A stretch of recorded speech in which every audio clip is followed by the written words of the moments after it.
Thank you. That was so touching and Rebecca, and so illustrative of a lot of the work we do. We're not just rescuing women that were never known about, but women that were misrepresented and trying to tease out all those assumptions. And so you're exhibit A of many of the things we do. So thank you. It's also it's a very touching story. You know, it's sort of, okay. So I want to ask you a couple of questions before we go to attendees' questions. First of all, I'm curious about Arvid's family, about Arvid and other people living or dead, and how they regarded this whole period of his life. Well, Arvid, it's interesting, and I alluded to this a little bit with Dietrich Bonhoeffer, but Arvid actually was related in his extended family to a number of people who were involved in the 1944 Valkyrie plot, which some people know about as the assassination attempt, the suitcase bomb attempt, and popularized by Tom Cruise in the film Valkyrie. Dietrich Bonhoeffer and Klaus Bonhoeffer and Ernst von Harnack and Justus Delbrück and Hans von Dohnanyi were all involved in the plot, and they were all executed. Or rather, Justus Delbrück died in prison before he was executed. Everybody else was hanged or shot. And you know, Arvid grew up with them. He actually, when he was 12, he started taking the train into Grunwald, which was a leafy suburb where of Berlin, where prosperous families lived. And there were the Harnacks, his uncle, his father's brother. His father committed suicide when he was a teenager. So his uncle, Adolf von Harnack, kind of took on a fatherly role, and he was he was a theologian, but a very unorthodox one, and taught him to think for himself. And that kind of, it seems as if that filtered down. And so Arvid then, and next to his neighbors in that neighborhood, the Bonhoeffers lived there, the Delbrücks lived there, and they all intermarried. And Dohnanyi, Hans Dohnanyi was a friend in school, and so they also intermarried with that family. And so there was information sharing between Arvid and his family members. We do know that. His brother Falk Harnack was involved in the White Rose resistance group, and that's another one that people may have heard about. And he did survive, just barely. So it was very much in their family, this idea that they had to resist. And were you able to talk? I mean, the reason, it's interesting that Mildred's family was so resistant. Yeah. But were there other people for you to talk to in Germany? I mean, I'm quite, and if you'll attach to this question, the idea that you did research in Germany, I assume you're fluent in German, or maybe not, but that whole body of research in German is very daunting to someone like me who has never written about a foreign subject. Yes, so it was quite an undertaking. And so one great advantage I had was that I was able to meet with Hans Koppe at the Gedenkstätte Deutsche Widerstand, the German Resistance Memorial Center in Berlin. And he is the son of Hans Koppe Sr. and Hilde Koppe, both of whom were in the Red Orchestra group. And they were both arrested. Hilde Koppe was pregnant when she was arrested, and she gave birth in prison. And so Hans Koppe Jr.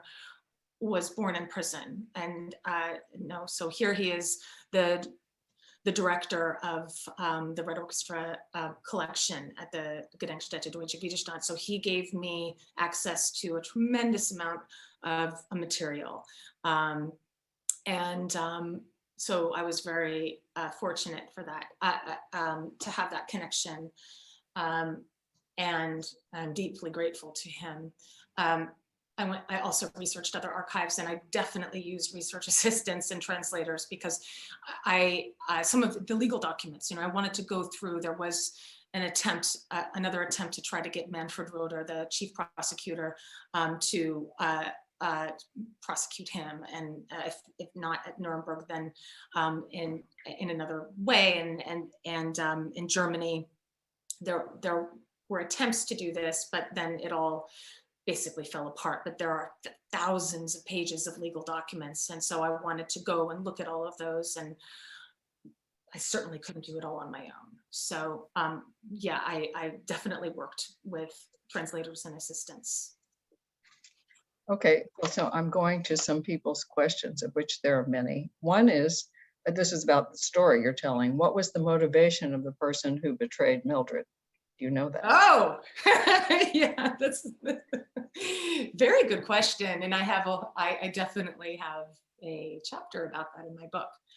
What I will say is, so when they were all arrested, there was it was determined that there would be this big mass trial that was all top secret. So, and in fact, family members of those who were arrested were warned that if they breathed a word to anybody about this, they too would be arrested. And so Mildred was in solitary confinement during this time. Some other people who were arrested were able to talk to their families and write letters and so forth. And Arvid, for example, was allowed to do that. He was even allowed to receive food packages now and then from the family. And during this time, in the months leading up to the trial, nobody really knew what was going on. They were first arrested. They were thrown into the basement of Gestapo headquarters. And then as the basement filled up, they started then sending people out to the different prisons, the women's prisons and the men's prisons. And Mildred was sent to a prison with this woman, Libertas Schulze-Boysen. She was the wife of Karl Schulze-Boysen.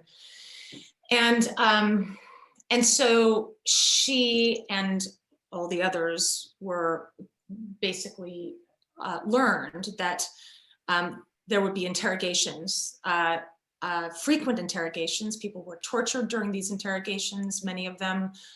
So much so that some people would killed themselves, committed suicide, jumped out of windows and so forth. And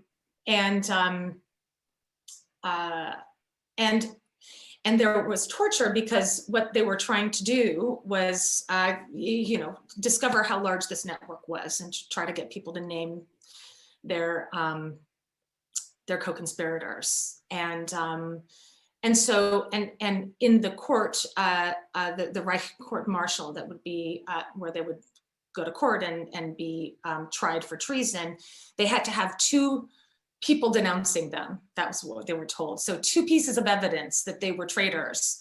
And so basically, and we are left to conjecture exactly what she was thinking about, but it was pretty clear to me that she wanted to gain favor with her Gestapo interrogators and, say, look, my friend here was passing me all these notes. Here you go. She also whispered the names of at least 25 members of their group to the typist at the, her name was Miss Breiter, during the interrogations. Wow. And Hans Koppe and Hilda Koppe were among the people who were arrested after that, because she, and again, I think it's clear that she was trying to get off the hook. She wrote later in one of her final letters to her mother that she had no idea that the typist would ever tell anybody about these names. And in fact, she betrayed me, and mother, she betrayed you, this Nazi typist. Anyway, but it seems pretty clear what her motivation was. Yeah. Didn't work, she was executed, so. Okay. Another question is interested in the Mildred censoring herself in her letters that you were reading. Yeah.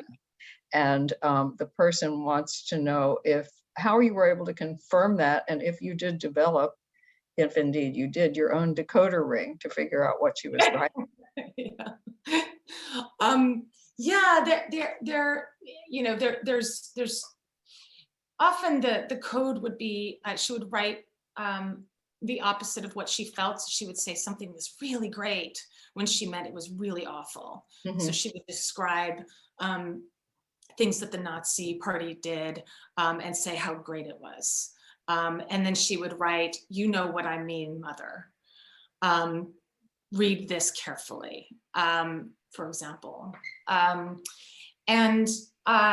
But she did, when I say code, I don't mean that she wrote with mysterious numerals or anything like that. It was just, there was a lot, and it's interesting because you can see 1929, 30, 31, 32, even in the month of January 33, right before Hitler becomes chancellor, she is frank about her feelings and is denouncing Hitler and the Nazi party. And she even says, I think Hitler, who at this point was a political upstart, if things go on like this, it's going to be really bad. So she was rather prescient, I think. But and then just she stops because, of course, after Hitler became chancellor, very swiftly, Germany went from a parliamentary democracy to a dictatorship. Yeah, he had the mechanisms of the government at his fingertips. Right? Yeah, absolutely. This is a combination of a listener and my question. The attendee is saying, what did you find most surprising over the course of discovering the details of Mildred's life and death? And I would add, in your research and the process, what surprised you in terms of obstacles or, the opposite, something easier than you thought? Okay, let's see. You don't have to answer all those. No, that's fine. I could say that so many things spring to mind. Yeah. One big one is just Don Heath, her courier. I really thought that I had waited too long. By the time that I decided to research this book in earnest, and I started researching it right after my second book, and then I put it aside to write a novel, and then put that on hold, and then return to this. So there was some shuffling around as I was trying to determine how best to go about this. And I was actually at an artist residency, and I was researching, I was thinking to myself, I was writing the proposal for the book, and I was thinking, I wish I knew the logistics of the espionage. My grandmother had told me about Don Heath,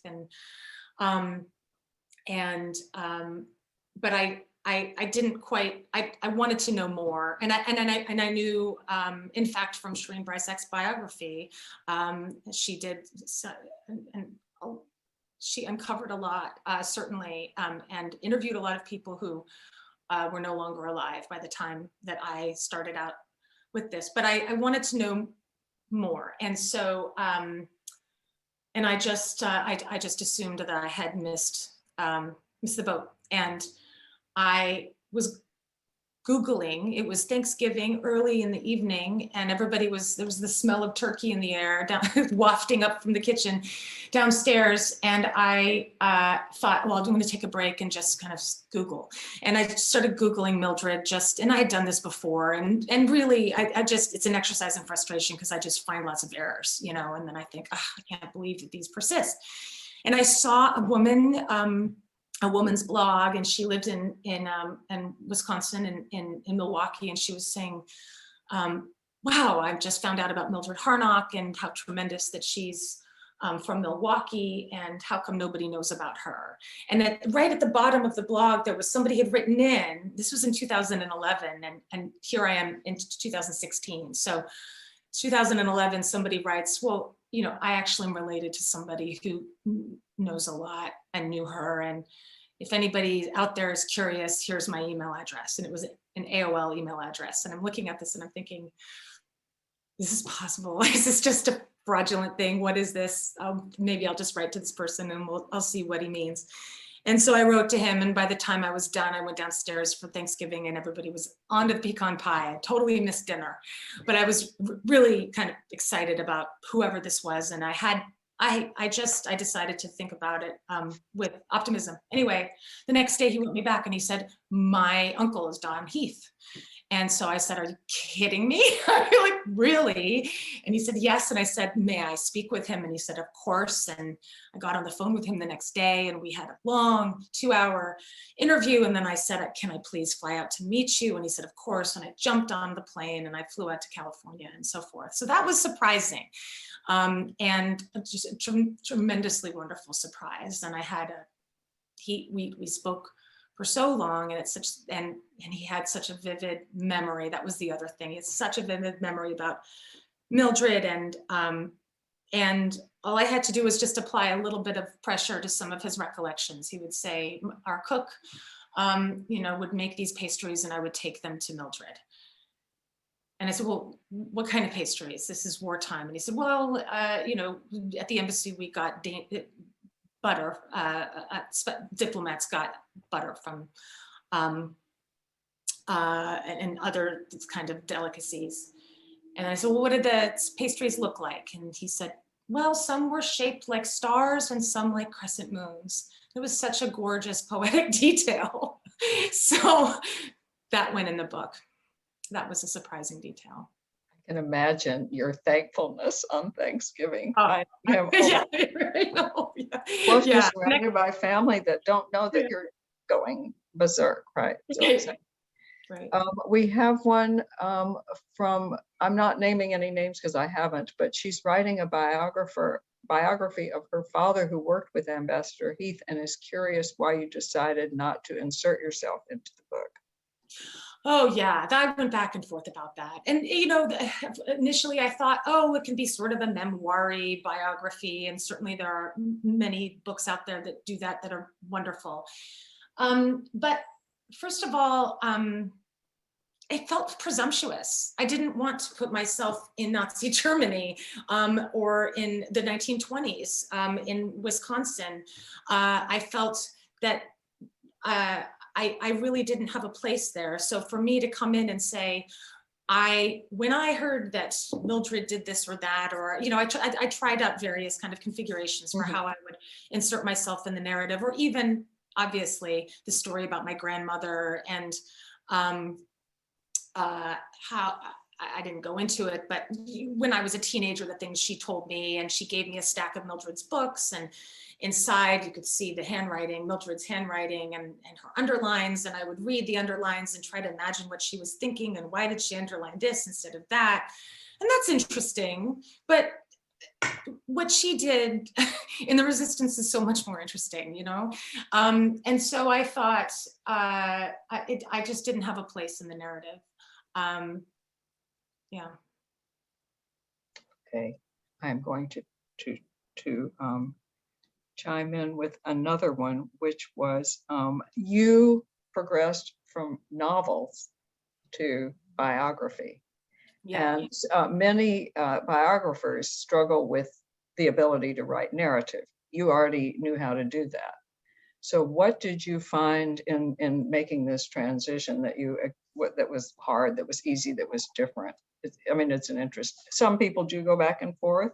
Yeah. I'm interested in what you encountered and what you see as your future. Yeah. I loved it. I love research. I can really go down the rabbit hole. And I've certainly, for my fiction, I've done research. The graphic novel that I did for DC Comics, it was about eco-terrorism. I did a tremendous amount of research on eco-terrorism and pipe bombs, and I've got to be on a million lists. I'm Googling how to explode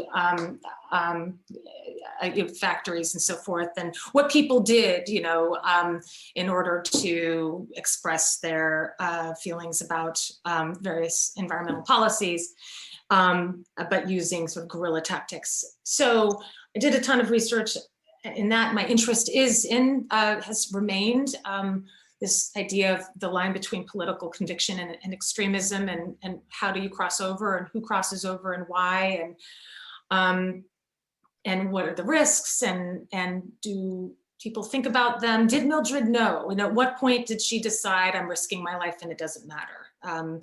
So of course I sort of interrogated that.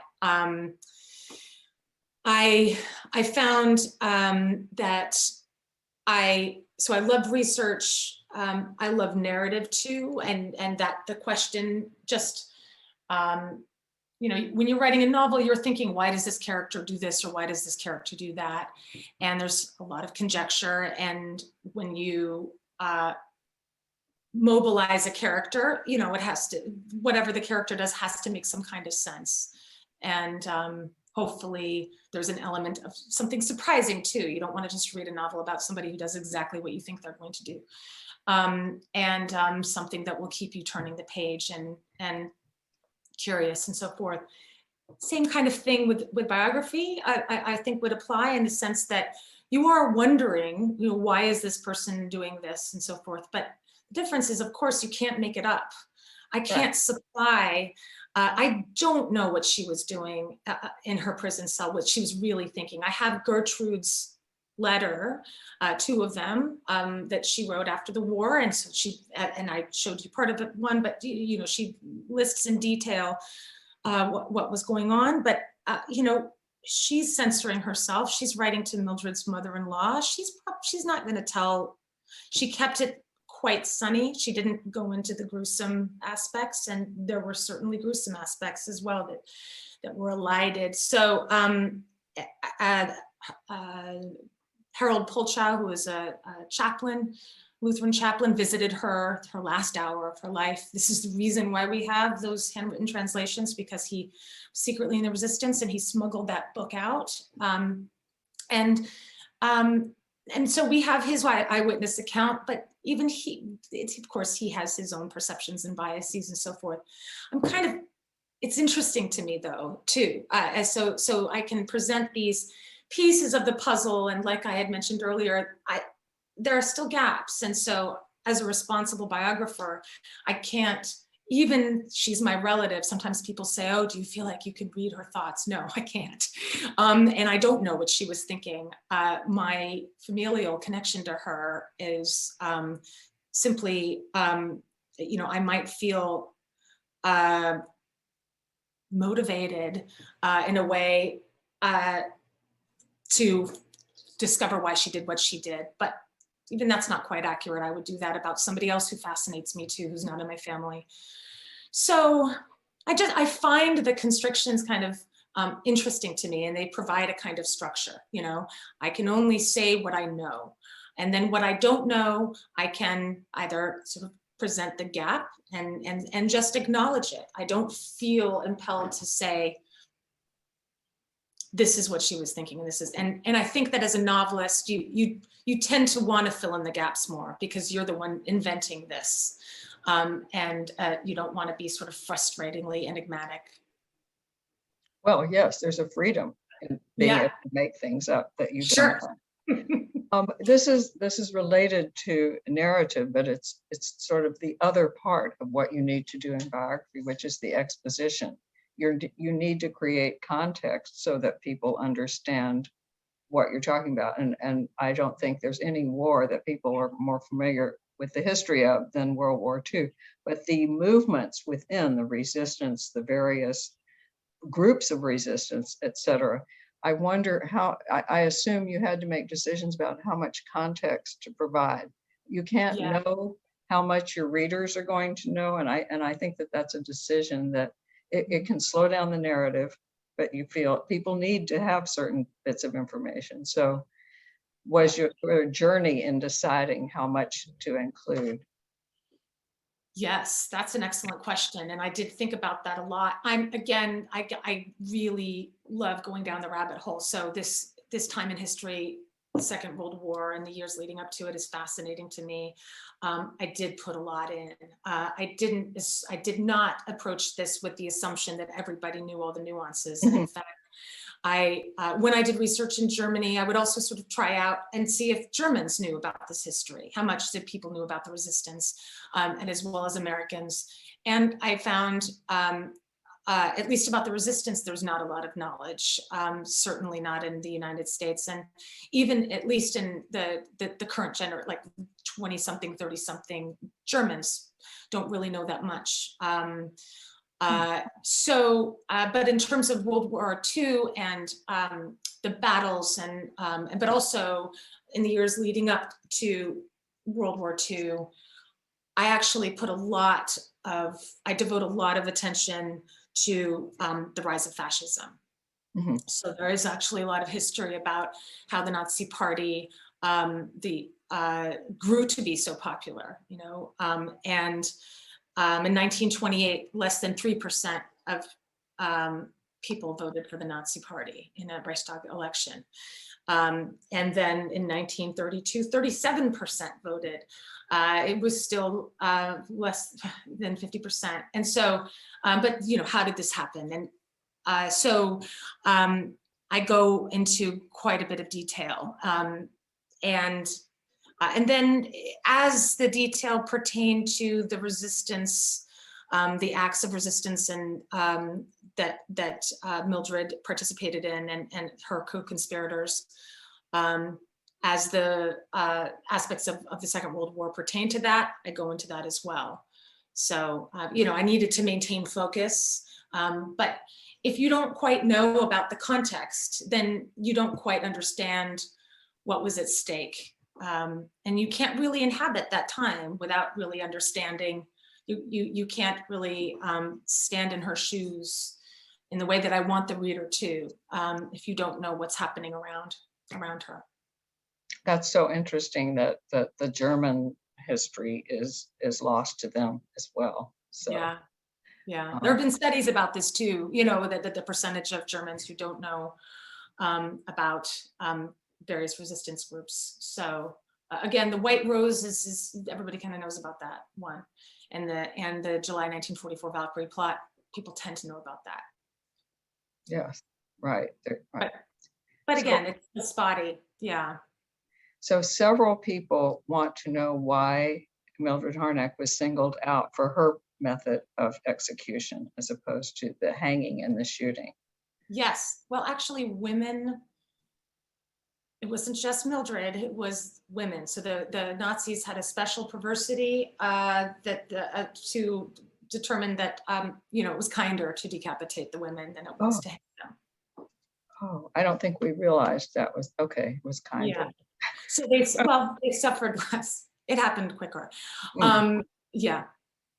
I mean, shooting happens quickly too, but it's true that the hanging was reserved for Arvid Harnack, Karl Schulze-Boysen. It was regarded as a particularly painful way to kill them, and I won't go into detail in this lecture, but yeah, there you can visit Plattensee prison, and you can go to the room where everybody was hanged and so forth, and where the guillotine was. It all happened in the same room.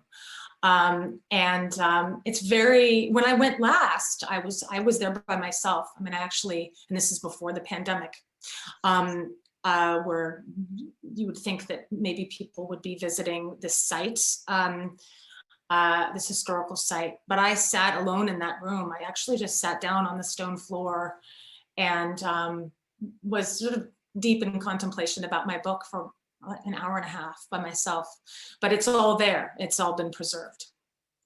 That's good to hear. Yeah. I mean, right. Yeah. The history is important.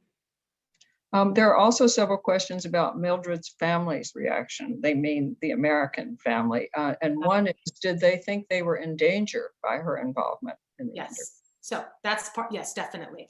And I devote a lot more in my book attention to, what I gave in my lecture was a more simplistic treatment of, Harriet was mad at her for this and that.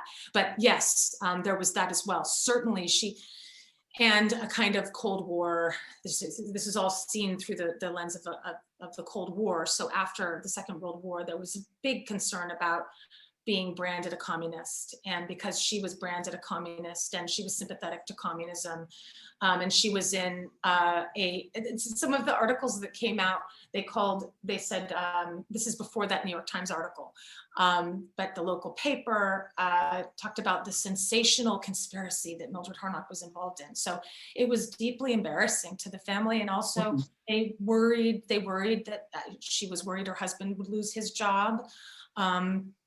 And so, yeah, that was definitely, that was a concern as well. And and my grandmother got stuck during the war because she went there in 37. As I said, she married, and then she had 3 children, and then she got stuck there, and so she narrowly escaped. And so there was also that, Harriet wanted her daughter back, and she felt that Germany had kind of taken her daughter and her sister. So, yeah. Okay, here's a question. I'm not, I think it's from someone who knows about that period, and I don't.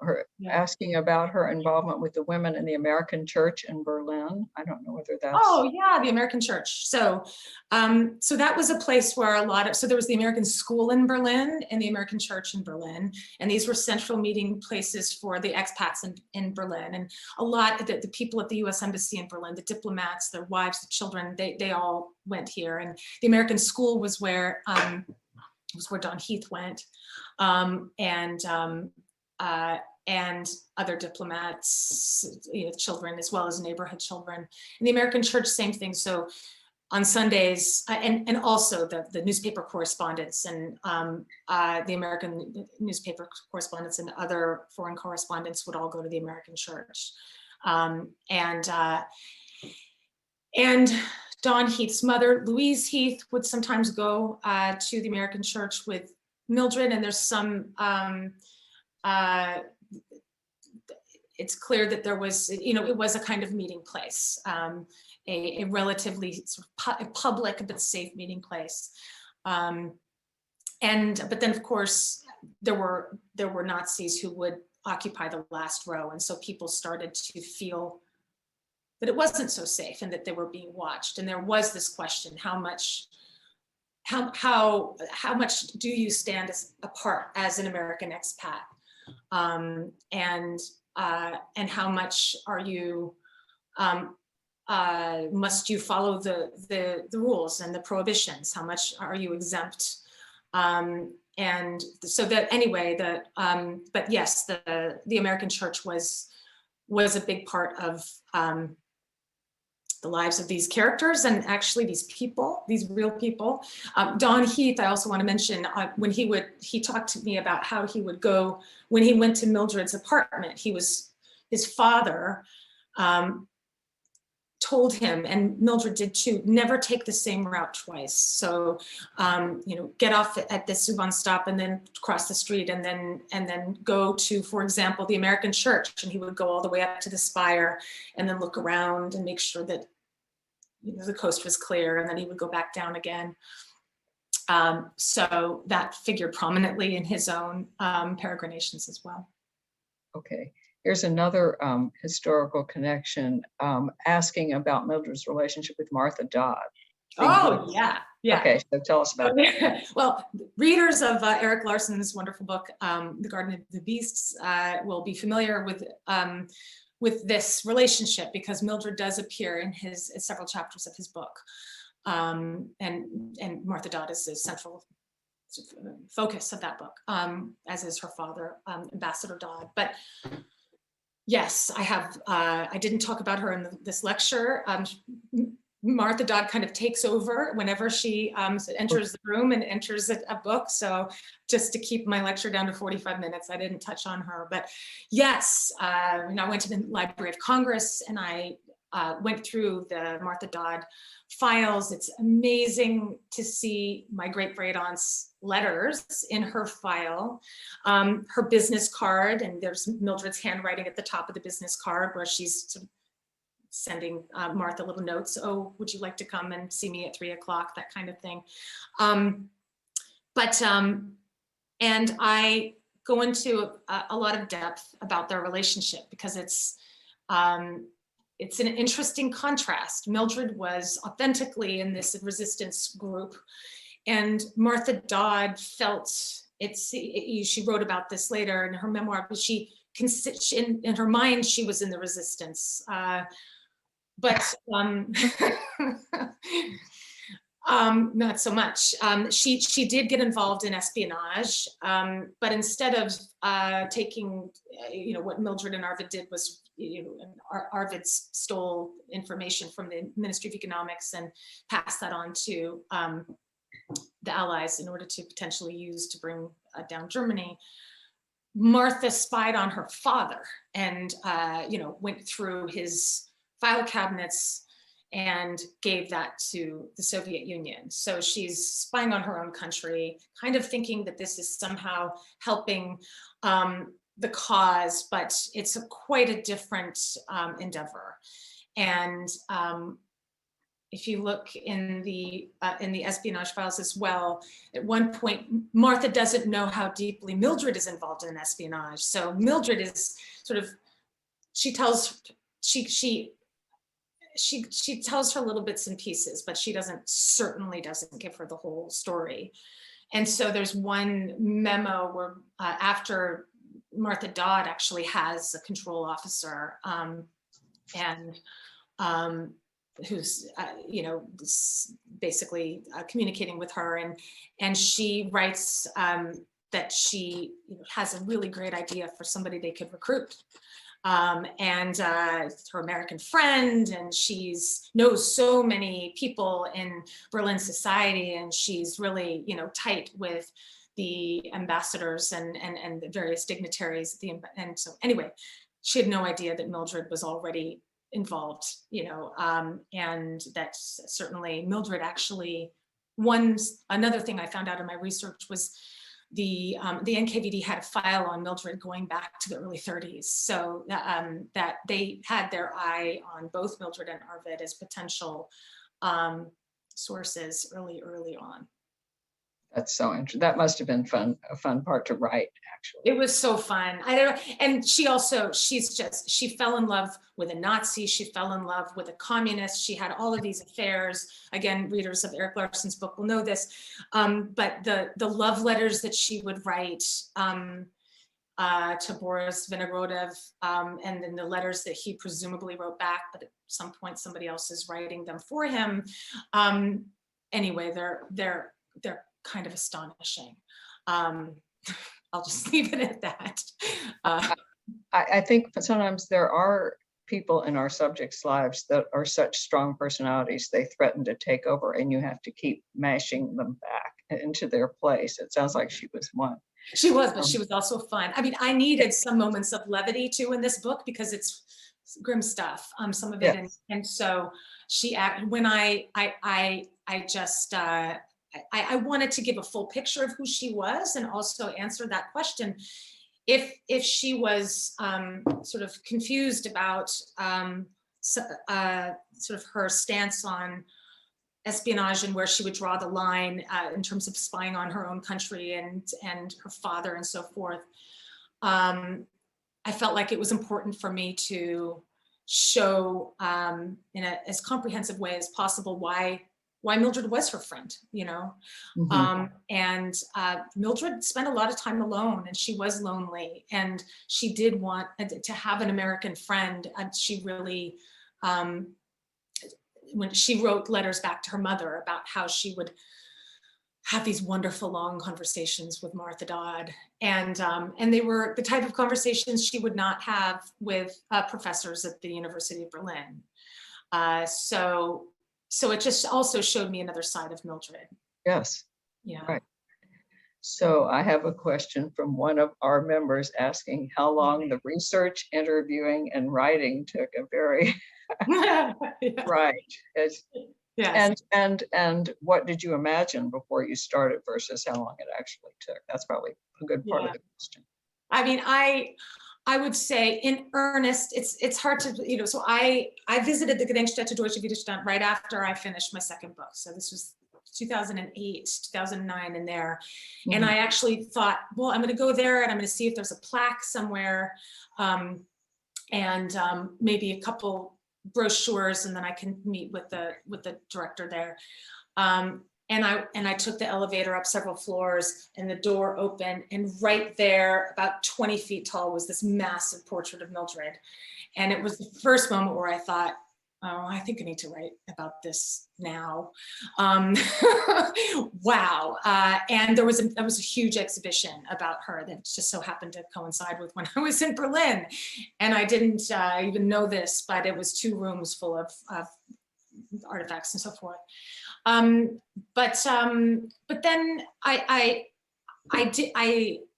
again, I sort of put it down because there was an aspect of the research that it was somewhat overwhelming. I mean, I realized this would be thousands and thousands of pages of, and I would have to think this through. And again, as I was sort of outlining it, I just wasn't sure what my approach would be. So I thought, maybe I need to have another book under my belt and then do this. And so I put it aside. To be more specific, then I got back in 2016, and that is in the run up to the presidential election. I thought the resistance is a little bit in the zeitgeist. I need to write this book now. So that's when I began the research in earnest. And then, I've been researching up until 2 weeks ago. I'm still researching and doing sort of delving into the archives as well as I can. Every time I go, I come back and I take pictures and photocopies, and I have over here is a wall of binders.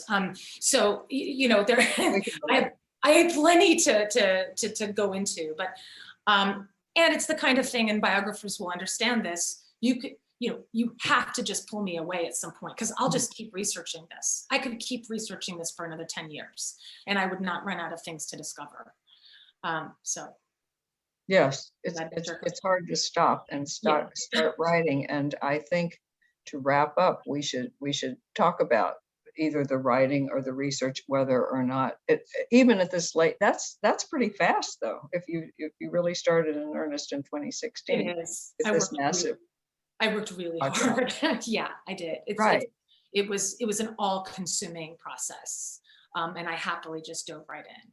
Yeah. Were there times, 5 years doesn't sound like that much to me, when you had to reverse courses and say, oh, now I found this out, I have to do things differently? Were there that kind of absolutely setbacks? Yes. Yeah. I also worked with a translator, with a researcher in Moscow, who was magnificent. But she was at first I thought, oh, I'm going to go to Moscow and do archival research. I was naive. And so anyway, I was fortunate to be put in touch with her. Actually, Kai Bird, the director of the Leon Levy Center for Biography, put me in touch with her. It's one of the wonderful things that came out of that fellowship. And so she was able to do archival research for me in Moscow. And so that was going on sort of simultaneously. That's one of the reasons I was moved quickly, was that I could then say, all right, all the Soviet espionage research, I'm going to basically delegate, because there's no way that I can do that. And especially when the pandemic hit, then of course now I'm just stuck in my apartment. So I couldn't even go to these archives if I wanted to. Right, but your timing did work out as far as the pandemic. You got into what you needed. Yeah, I was basically done, and I had taken all my photographs. I still, when to your point, there are times when I'd gone through everything and cataloged it all and so forth, but then I would reach some point in the narrative and I think, oh no, I need to go back and do X. And then I go back to my binders and I go through and then I find that document. And so I'm able to, luckily I had a very comprehensive record here in my Brooklyn apartment with all of these archival documents that I have photocopies of and pictures of and so forth.